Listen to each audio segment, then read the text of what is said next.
मुबारकपुर के करीब गांव अली मुराद लिंजुवा का प्राइमरी स्कूल बंद हो गया है। उस्ताद अब्दुल करीम लिंजुवा पर गांव के कुछ अफराद ने कोरोना का झूठा इल्जाम लगा दिया, जिसके बाद उस्ताद ने अपनी जान की हिफाजत के लिए गांव और स्कूल छोड़ दिया।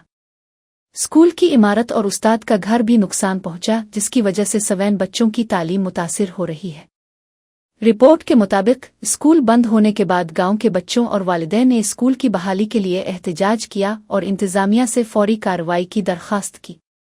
उस्ताद अब्दुल करीम ने बताया कि मेरे खिलाफ झूठा इल्जाम लगाया गया, इसके बाद मैंने अपना गांव छोड़ दिया। मेरा घर भी तोड़ा गया और सामान ले जाया गया। स्कूल का कमरा भी ढाया गया है। गांव के लोगों का कहना है कि उस्ताद पर लगाया गया इल्जाम बेबुनियाद है और स्कूल बंद होने से मासूम बच्चों की तालीम मुतासिर हो रही है। मकामी इंतजामिया से मुतालबा किया गया है कि स्कूल को जल्द बहाल किया जाए और उस्ताद की हिफाजत को यकीनी बनाया जाए।